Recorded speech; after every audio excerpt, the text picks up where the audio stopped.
All right, what's up, everybody? Welcome to Around the Bases, September 27, 2022, here on this Tuesday morning. Got a lot of baseball to talk about.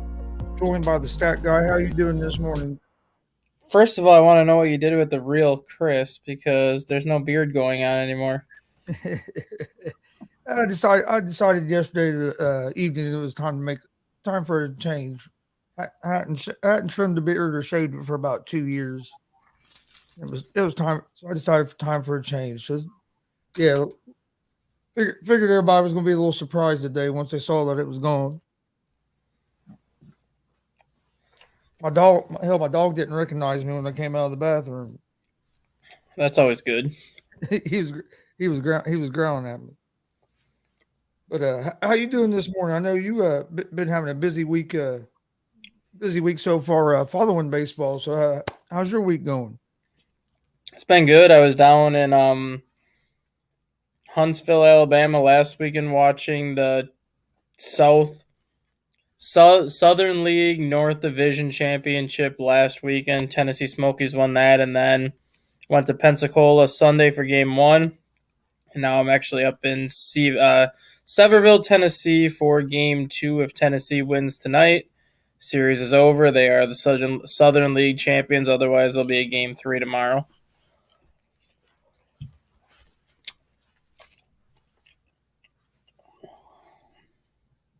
You're muted.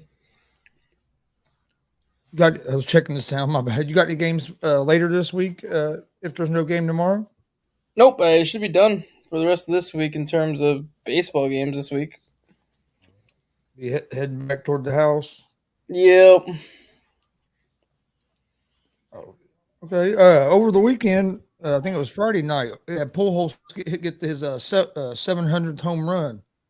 Being in his last season, I think it's going to be an awesome way to go out. Uh, only other thing I think would have been even also made it better is if he could somehow get the MVP as well. What do you think about Pujols getting the 700? I thought it was awesome because he's a guy that's he's never been complicated in steroids or any of the PEDs or any of that stuff. Well, the thing is, when the season started, when the Cardinals reacquired Albert Pujols, how many people even thought he was going to get to 700 home runs? Yeah, Especially when you look at how his last 3-4 years in Anaheim have gone numbers wise. How many people even thought he had a shot to get to 700? I don't think anybody did. And now that he's gotten there, you kind of look back at the career that he's had. The guy's averaged 33 home runs a season for 20 years. And you got to take into account he's had 4 seasons where he had less than 20. So you throw those 4 seasons out the window. He was averaging almost 40 home runs a year for 16 years. So the guy's been doing it for so long. He's been doing it so consistently that he'll go down as one of the top 10 greatest players of all time. Just because he's been so consistent from day one. He had to play through the middle to end of the steroid era, and then he kind of played in the juiced balls era and the sign stealing era, and he's gone through so many different eras of baseball, and all he's done is just hit consistently and hit home runs, and he's got 700 right now. I could see him getting 1 or 2 more before we get to the playoffs. yeah, that's what I was. Me and the judge talked about a little bit Friday night. That's what I was saying. Just think what his numbers would look like if he never left St. Louis and played his whole career in St. Louis and didn't have those 4 or 5 years there and with the Angels where he didn't have the seasons like he did when he was with the Cardinals. Yeah, or if he didn't get injured too, because he Yeah, was injured a lot in Anaheim. Even if he stays healthy in Anaheim, he hits 30 home runs a year. So then you can probably add another almost 100 onto his total right now, maybe even 110 onto his total right now, and that would put him over 800. yeah. And what the record's what 763, no, say, 764. yes, I knew it was like 760 something. I couldn't remember exactly what. So yeah, he just set a new career record. Mm-hmm. Uh, who do you think will get the MVP this year? You think it's going to be Judge? If Judge doesn't get it, I don't know what the voters are looking at. Yeah, I mean, everyone wants to say that Shohei is the most valuable player, which I understand their argument because he does pitch, he does hit, he does a lot more than what Judge does in terms of an everyday side of things, but Aaron Judge is going to win the Triple Crown. Something that hasn't been done since Miguel Cabrera did it back in 2015. And when you win a Triple Crown, there is no argument that you can make not to give that person an MVP. He deserves to be the unanimous MVP, but I don't think he will be unanimous. I still think people are going to give Shohei some first place votes, but if Aaron Judge doesn't get MVP this year, I don't know what you have to do anymore to get an MVP, especially if you win the Triple Crown. Yeah, especially if he wins the Triple Crown. If he don't get MVP, anybody that's a voter that didn't vote for him, they need to lose their right to vote. Because with baseball, it's still a lot of the baseball writers, isn't it, that control the MVP votes. Yeah. So I think they're one of the sports that still use more of the writers than anything. I know NFL or like NBA, NFL, NBA, and then a combination of like writers and I think some league guys and stuff like. And I think some of them you might in the NFL. Do players get some of the players get a vote? I think it's writers, and I think it is some players, but I don't know how many. Yeah, I think baseball is just mainly the writers, and some of these writers don't have no business being able to vote for something like the MVP. Yeah, Right. I agree. If they don't, if Judge, especially if he gets the Triple Crown, uh, which I think he'll get the Triple Crown. I think he's going. Well, I think he'll get it, but here the last few games, he's still getting some base hits and they're walking him. He just ain't been able to get that home run. Well, it's been 6 games since he's in a home run.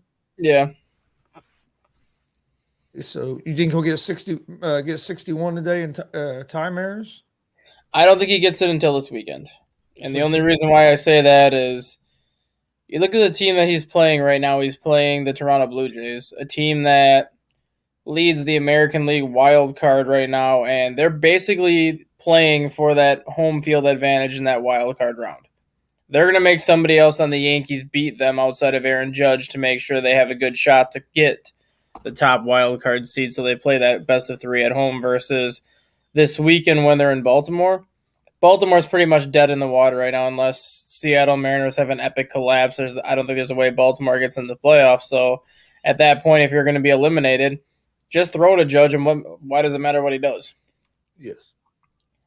Yeah, I agree with you. Like, not as much as the Blue Jays, but I knew the Red Sox wasn't going to give much to hit because with the Yankees and Red Sox history, the Red Sox didn't want to be the one that gave up the record to them. So I didn't think the Red Sox was going to give them a whole lot to hit. Yeah. I thought Blue Jays, the thing about them is, like you said, their pitcher at the beginning of the season, their pitchers were struggling, but right now their pitching staff has been on point here, especially after the All-Star break and going into this getting ready for a playoff run. Yeah. Do you? What's your opinion on this? If Judge gets 62, is he the new home run king, or do you like? What's your feelings on like the Barry Bonds and the McGuires and them guys? Steroids or not, I still consider Barry Bonds the home run king just because the only thing steroids do is it makes you stronger. You still have to have the hand-eye coordination to put the ball in play. You still have to decide at what pitches you're going to swing at to put the ball in play, and you still have to make solid contact. If you go back to the year, I think it was 2003 when he had the 73 home runs, or 2004, something like that. There was a stretch of games, I don't remember how many games in a row it was, but there was a stretch of games where they intentionally walked Barry Bonds like 40 times. And he had like 15 total. He had 55 plate appearances, but 40 of them were intentional walks, which means the other 15 were actual plate appearances. In those 15 plate appearances, they said that he had a grand total of 10 pitches to swing at. So they weren't even throwing like to him when he was at the plate. And of the 10 pitches that he had to swing at, he hit 6 home runs. So 60% of the pitches that he swung at, he was hitting out of the park. And steroids or not, you can't do that without having a great eye at the plate and knowing when to swing and what pitches to swing at. Yeah, see, you're one of the few here on the network, and I've talked to the last couple of weeks that actually agree with me on that. I say it's Barry Bonds as well, for the same reason, a lot of the same reasons you said. Plus, like you said, steroids they don't help your hand-eye coordination. Only other thing they really help besides power is help you recover. But he wasn't. Them guys wasn't the only ones using steroids. Oh heck no! There was I pitchers using guarantee. steroids. I guarantee if you take a poll from, I'm not even going to say from 1998 to about 2005, because that's kind of when everything started to kind of calm down a little bit. I'm willing to bet that 75 to 80% of baseball players either tried it or were using it consistently just because it wasn't frowned upon. Like, everyone wants to say that it was illegal, which technically they have a point, it was illegal, but at the same time it wasn't illegal because nobody was enforcing it. No, They weren't baseball was testing. encouraging it. Yeah, they weren't testing for it on a regular basis like they do now. They were saying if you're going to use it, keep it on the down low, basically, and we're not going to test you for it. Just don't be stupid about it. Yeah, they were encouraging it because the home run chase was helping bring baseball back after the strike. Exactly. Helping get a lot of the fans back. That's why I hate that they're trying to keep Bonds and these guys out of the Hall of Fame, because baseball knew what was going on and didn't never said anything about it or really cared until Congress got involved. Yeah, and the thing with that is these guys villains. The thing with that is too, and this still bothers me to this day, like what you just said. Barry Bonds was going to be a Hall of Famer, no matter what he did, because he was going to be one of the very few players that have 500 home runs and 500 stolen bases, no matter what. Plus, he was a 300 hitter, so he was going to go to the Hall of Fame no matter what he did. Yes. So the fact that they're still keeping him out is a joke. Mark McGwire, kind of the same thing. He was going to be a 500 home run hitter without the steroids just because of how big of a human being he was. So keeping him out of the Hall of Fame was a joke. Sammy Sosa is the only one, and it pains me to say this because I'm a Cubs fan, but Sammy Sosa is the only one that I have I'm okay with keeping out of the Hall of Fame, because if you look at the type of player he was when the Cubs got him, he was not a home run hitter. He was one of those guys that was going to give you 10 home runs, but he was going to steal 35 to 40 bases. You could tell when he was on steroids because all of a sudden he went from being a 6'4", 180-pound center fielder to a 6'4", 250-pound right fielder. Yes. And had he not taken the steroids, he probably wouldn't have even gotten to 300 home runs. So he's like, I'm okay with leaving him out just because it really changed his career trajectory after he took it. The guys like McGwire and Barry Bonds, who are going to be in no matter what, there's no reason they should be out, especially not Barry Bonds when he was going to be a 500 guy. Yeah, and Bond, like you said, Bonds basically, if you look at it, he basically had two Hall of Fame careers. If you look at the numbers he put up before he got bigger and started hitting all the home runs, he was still putting up home runs, just not as many, but he had all the stolen bases. Because hell, he used to be one of the best base stealers there was in the league, and people forget about that part of his career. If you take out the part where you want to accuse him of steroids, and he's still a Hall of Famer. So exactly. But to me, like I said, baseball encouraged it, and now you're trying to keep these guys out of the Hall of Fame, and the Hall of Fame is supposed to tell the story of baseball, and the history of baseball. And if you go to, with them guys not being in there, that's a big part of history that's getting left out. Mm-hmm. I just think it's ridiculous. You're starting to see a lot of these Hall of Fames do. You're seeing the NFL Hall of Fame, like what they've done with Terrell Owens, trying to not wait before they let him in because they didn't like his attitude. I mean, it's supposed to be for what you did as you played the game and what you did for the game, not, oh, I'm a writer, I don't like you because you wouldn't talk to me or you had a bad attitude. You know what I mean? And I think people's feelings are getting too involved in making these decisions on who gets in these Hall of Fames. Yeah, I think a lot of it now is as much of a popularity contest as it still is. It's also a lot of it has to do with how they treated the media. And Terrell Owens was an asshole to the media and an asshole to a lot of the people that vote on the Hall of Fame. So I think they're kind of using that against him and kind of holding a grudge that they have no reason to hold, just to kind of keep him out as long as they've kept him out. Yep. And I think that's what happened with some of these baseball players too, like Bonds and Clemens and And some of these guys, Schilling, some of these guys that they're not letting in, and it's basically because they don't like their views, or they didn't like the way they treated the media, like you said. It's just ridiculous. The guys that what they did on the field playing wise, Clemens and Bonds definitely should be in the Hall of Fame. Exactly, and I think Kurt Schilling should be too, just because of his postseason resume. I was gonna say because of his postseason. How much you think the Yankees are? How much money you think they cost themselves by not getting a deal in with Aaron Judge before this season? Do you want the honest answer, or do you want what I think? Because honestly, I don't think it cost them anything because it's the New York Yankees, and they're going to spend until they get what they want, anyways. That's true. So whether they were paying $350 million for him or $500 million for him, I don't think it's going to matter. But it did cost them probably $100 million. You think he'll get close to you think he'll get like 375 or somewhere around there? I don't think he gets 300, honestly. You don't think he'll get 300? Just because he's going to be 30 years old. And you have to take that into consideration. Up until this year, he was a guy that dealt with injuries. That's true. He did stay healthy this year and finally showed what he can do when he was healthy.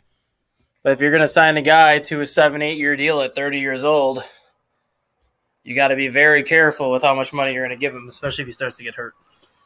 Yes. How many years you think they'll sign him for with him being 30 years old? Because I know a lot of times you get for like these 250, 300 million deals. Sometimes you see like 9-10 years as at 30 years old. Do you really want to commit 9-10 years to Aaron Judge, like you said? I think he gets 8. I think he gets 8, possibly 10, only because once he gets to that 35, 36-year-old mark, you can just move him to the designated hitter and just keep his bat in the lineup and take him out of right field. So that part of the game is going to save him, I think, and kind of make him last longer, which is why I think somebody will be willing to give him a 10-year deal. But if I was a team, I'd go 6 to 8. Just to try to maximize what I can get out of him, and if he's still producing by year 5 of that contract, then just renegotiate the contract and give him a little bit of an extension. Which with the Yankees, they were in the American League, but it don't matter. But I think with the DH league wide now in the National League and American League, I think that can help extend some of these players' careers, like you just said. Because honestly, if Pujols to keep playing, he could play another year in DH. Exactly. Now you hear teams like the Chicago Cubs, St. Louis Cardinals, Atlanta Braves, and all these National League teams are now in on Aaron Judge just because they have the designated hitter now, and they know that they sign a guy like Aaron Judge. Yes, he's going to want to play right field, but if you already have a great right fielder, you stick Judge at DH just to keep his bat in the lineup. Yeah, you can rest him a little bit some games, not where you don't have to play the field. That can reduce the risk of injury, and like you said, just have him back. Then other games he can do both. Right. Then as he gets older, he can just transition to just being a DH. I kind of wanted Pujols to come back and see how far over 700 he could get. But I understand why he's leaving too. I mean, he had a great year this year too. So it's always nice to see these guys go out on kind of out on top. Yeah, I know he's not. They have not yet anyway. They haven't won the World Series, but this year. But I mean, he set that record. So I mean, that's kind of going out on top. And you can't count the Cardinals out here in the playoffs. No, and it's like I said on the afternoon show yesterday that for whatever damn reason, I think the Cardinals are going to somehow win the World Series. Don't ask me how, but I think they're going to figure out how to get it done. And if that's the case, not only is Albert Pujols going out with 700 home runs, but he's going to be going out a World Series champion. Yeah. And if their pitching gets hot, they could, and they always play their best baseball right around October. They're a team that it seems like they always show up in the playoffs. And you get in these series, you never know what's going to happen. I'm ready for playoff baseball. I'm a big NFL fan, but man, to me there isn't much better than watching playoff baseball. Yeah, exactly.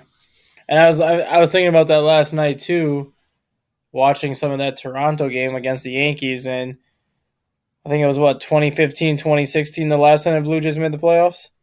And you saw how nuts the Rogers Centers was the whole entire time that the playoffs was going on. I'm just like, if they get to host that wild card round, I'm so excited just for that kind of an atmosphere again. Yeah, Vlad Jr. walk off in extras last night, didn't he? Yep, walk off single in the 10th. So I saw that they in the 10th, the Blue Jays walked Judge, and Rizzo grounded out to first base, and then I didn't watch a whole lot of game, but I saw some of the highlights, and I saw they got that walk off. Yeah, I know a lot of people are mad that they're walking Judge, but hey, I wouldn't have pitched him in that situation. I'd walk him as well. You're trying to win the game. Do what you think gives you the best chance.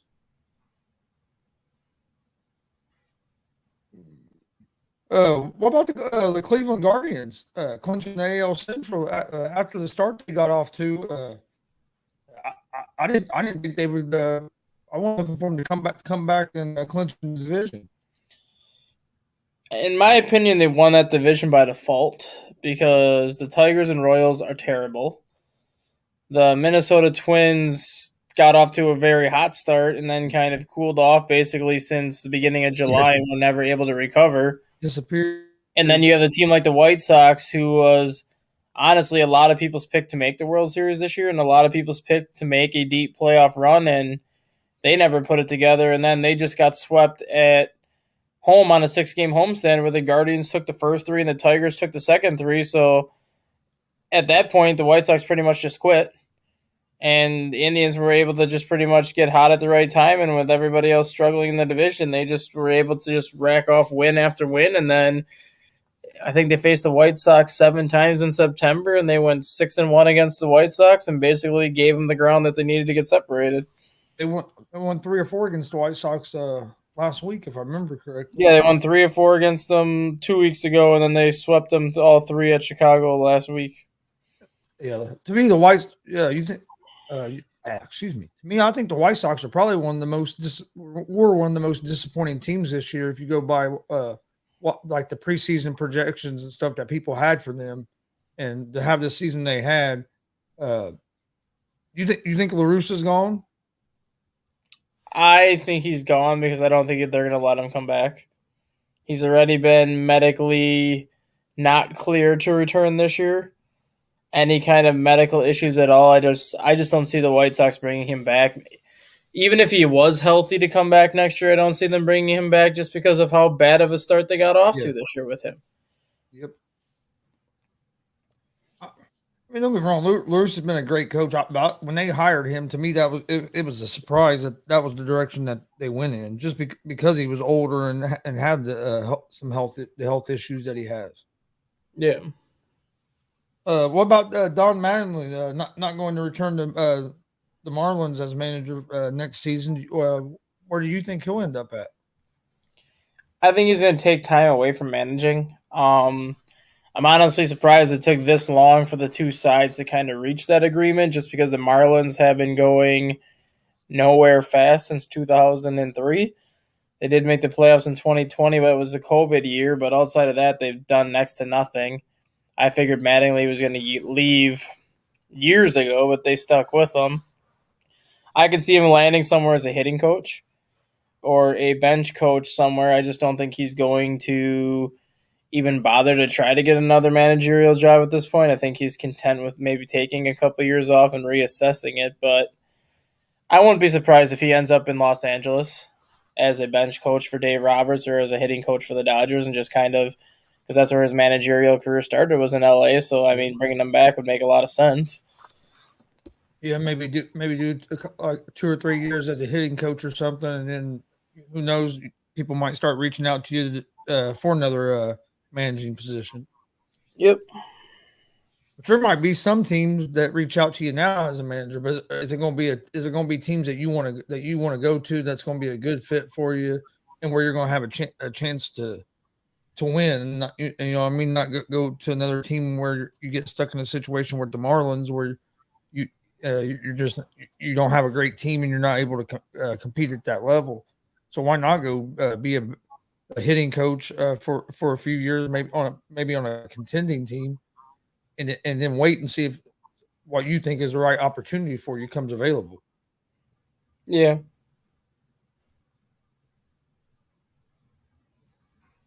Canada drops the vax mandate for athletes and visitors. So that really helps, especially like people with Toronto making the playoffs. Whoever has to go there and play and all that, so you don't have to worry about that no more.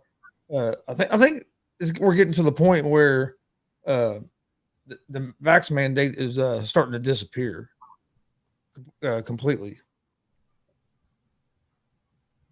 At least for now, anyway. We'll see. You never know. We'll see if anything else comes back, but hopefully not. Right. But the game you're at today, what do you think is going to happen there? You think Tennessee's going to pull off the victory, or what do you think is going to happen? I think they need to. This is the first time they're competing for the Southern League Championship since 2011, but they actually have not won the Southern League title since 1978, which is the second longest drought in minor league baseball. I don't know who has the longest drought. I just know that Tennessee has the longest drought in Double-A, but the second longest drought in minor league baseball. I think they need to win today just because having all that pressure to break that streak in Game 3 is a lot. And Tennessee's probably going to go with their ace tonight, who pitched very well the last game of the regular season. He did not pitch the first game of... He pitched Game 2 of the first round and pitched okay. He didn't pitch great. And then he has yet to pitch in this series, so I have a feeling they'll go with him for Game 2, and hopefully he can win it, because if he doesn't win, then they kind of got to figure out what they're going to use for Game 3 in terms of their starting rotation. Who's going to win? Who do you think was going to win the East, the Braves or the Mets? I don't think it matters, just because whoever doesn't win is going to be the number one wild card. They're going to be hosting the 6th seed, which right now it looks to be either Philadelphia or Milwaukee. So either way, you're going to get. Either way, you're getting home game. Either way, you're getting home field. Either way, you're getting the best of 5, the first 2 games at home and then traveling, or the best of 3 and getting all 3 games at home and staying put. So I think the Mets are going to hold them off just because they've built such a big lead early in the year before the Braves got hot that I think it's going to be able to keep them afloat. But I don't think it matters who does, just because I think whoever doesn't win that division is going to win the first round in the playoffs anyways. Yeah, I agree. I don't think it's a real big deal who wins it. In the league, yeah, like you said, the Mets were just so hot at the beginning, early in the year. They built that big lead, and they've struggled a little bit later this season because with some injuries and stuff. And what worries me more than if they win the division or not is going to be is Max Scherzer. How healthy is he going to be able to come back in the playoffs? That's going to be the bigger deal to me for the Mets than if they win the division or not. You know what I mean? They if they're going to make a deep playoff run, I think they need Scherzer. I know they have DeGrom, but like we were talking yesterday, if you don't have Scherzer in that rotation, that really thins out your rotation some. Don't get me wrong, Walker's been a good pitcher for him, but here the latter part of the season, he hasn't been as sharp as he was earlier in the year. Exactly. So I think that's the most important thing for the Mets is getting Scherzer back healthy.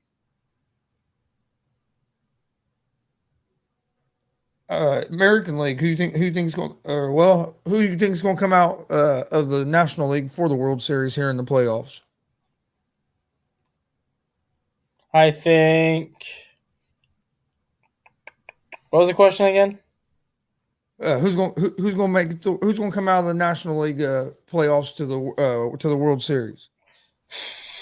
That's tough because you and I have both been on the Mets all year. Yeah. And we've now said it like the last couple of weeks that I think they're getting injured at the wrong time.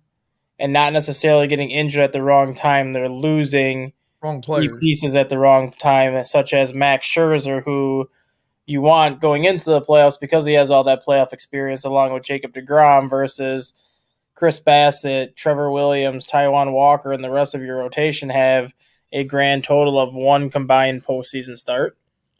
So right now, unless Max Scherzer comes back, I don't think I can stick with the Mets anymore, just because I really don't know what they're going to have outside of deGrom come the playoffs. I really do like the Cardinals right now. And I just think it's something about Albert Pujols getting 700 home runs, something about him going back to St. Louis and all of a sudden rediscovering the magic that seemed like it left him 4 years ago. And it just seems like the Cardinals are starting to feed off of that now, knowing that not only is it Albert Pujols' last ride, but it's also Yadier Molina's last ride. It's also Adam Wainwright's last ride, and kind of that whole group of players that was with the Cardinals from 04 through 2011 when they got to the World Series 3 times and came away with a couple World Series titles during that 8-year run. So I think it's kind of a full circle thing where that was the group of players that got their run started. And now this is kind of that last farewell tour for that group of players. So I'm not going to be shocked at all if the Cardinals do win it. Yeah, I wouldn't be shocked if the Cardinals won it, or even if the Braves. But I'm gonna stick with the Mets. Mets still, just because that's who I've been on all season, like you had said. But I am worried about it because of the injuries that you just talked about. What about the American League? I don't know if the American League race. You think? Well, I think the American League's going to be fun. I think it's gonna be fun. But I just don't know if maybe it's as deep as I'm the National League. I'm sticking with my original pick in the American League, Toronto, just Toronto. because Toronto's finally got the starting pitching that they were lacking early in the year, and they're doing exactly what they did towards the end of the season last year when they missed the playoffs by 1 game. They were a team that nobody wanted to face in the playoffs if they made it last year. And now we're getting back to that point again where Toronto's starting to become a team that nobody wants to face again. And everybody knows the type of home field advantage that the Rogers Center has. Getting home field in that wild card round is going to be huge for them because all 3 games will be played there. Should they advance out of that wild card round, they might see the Yankees in the division round of the playoffs, a team they're very familiar with and a team they're not going to be afraid of. Yeah. I'm gonna stick with my original, which is the Yankees. That's what I picked at the beginning of the season, was to have a Subway Series. What does worry me about the Yankees right now is their closer situation.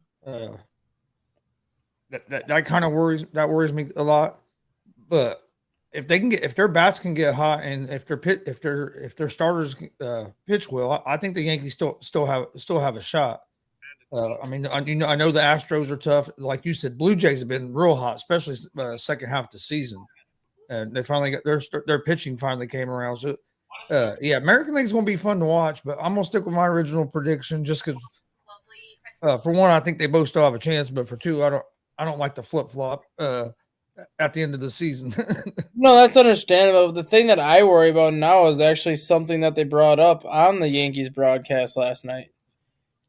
The number 1 and 2 seed that get like the top 2 seeds in each division in each league have 5 days off from the end of the regular season to when they're going to play again, because that best of 3 series is going to take place right after the regular season ends. And they were talking about it last night that some of these teams now are getting to the point where they need to make a decision. Do we play all of our starters the whole way, knowing that we have that 5-day layoff after the season is over? Or do we start to rest our players now, knowing that we already clinched a playoff spot, we pretty much already have the division clinched, and we just want to try not to get hurt? So now you're going to have to toe that fine line where if you're giving players too much of a break, that's going to hurt you come the playoff time. But you also don't want to leave them in there all year and then risk losing a key piece once the playoffs start. Yeah, you don't want to ruin your chemistry or ruin a player's groove, because I mean, especially like a pitcher, if you pitchers get too many days off, sometimes when they come back, it takes them some time to get back in that groove that they were in. So I think with the pitchers, could be a real big issue. I mean, don't get me wrong, it can happen with other players too. But when you're up at the plate, if you're in a groove at the plate, If you got a guy that's on a hot groove at the plate, I wouldn't want to take him out because you know what I mean. You can ruin that rhythm that he's in. Yep, you can. And what's your feelings on that? Would you rest play if you were a manager? Would you start resting players earlier, or would you try to play through, hope you don't get the injuries, and know that you have them 5 6 or the 5 days there at the end of the season before you're going into the playoffs? I would do both. I would play my players every day, but I might only play in 5 innings.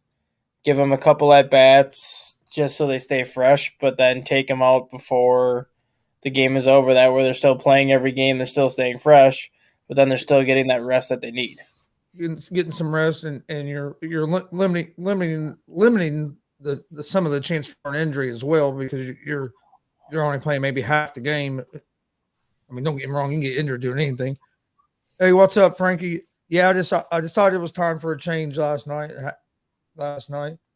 And then Frankie also says that the Yankees are winning the East tonight, and he says once they win the division that they're gonna rest pitchers. And that's the thing that I don't like. What Frankie said there, you're already having that 5-day layoff at the end of the year, so your pitchers are already getting that extended rest. You've seen it in the playoffs before, how much a pitcher does struggle when they get the extra rest. Yeah. Do the Yankees really want to give some of these starting pitchers 10, 11, 12 days off before taking the ball again?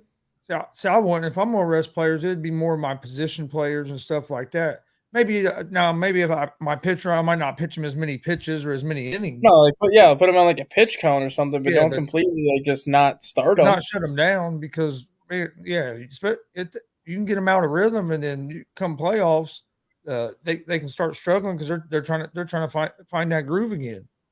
Yeah, and you're right. You see a lot of, and I'm not just saying like, and it don't happen to just average pitchers. You see some of these top pitchers, they get more than 5-6 days off. They can really struggle, especially their first game back.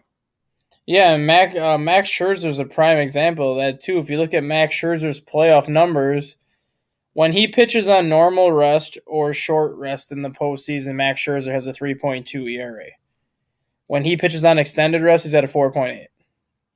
Because they're used to being in that routine where it's every 3 or every 4 days, I do this, I do this, I do this, and then on this day I pitch. Versus you give them that extended time off, now it's like, well, what do I do on this day when I'm supposed to be doing this? What do I do on this day when I'm supposed to be doing this? It just takes them out of that routine.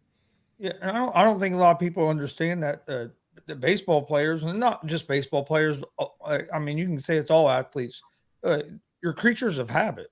I mean, you get in that routine, and if that routine gets messed up at all, it can really throw them guys off because they get in them routines and they stick to them, like you're saying. And I mean, it don't have to be much that can really throw a guy off. Exactly. Was there anything else that you was wanting to talk about that we didn't cover this morning?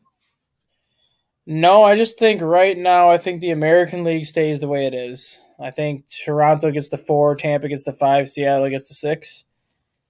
Baltimore, I do feel bad for Baltimore because you look at the position that Baltimore was in last year, losing like 115 games it was last year, and now they're going to win probably 85, maybe 86, and they're not going to make the playoffs. But then, like Seattle, they haven't made the playoffs since 2001, so they're going to be ending the longest playoff-less drought streak in professional sports this year, so that's good for them.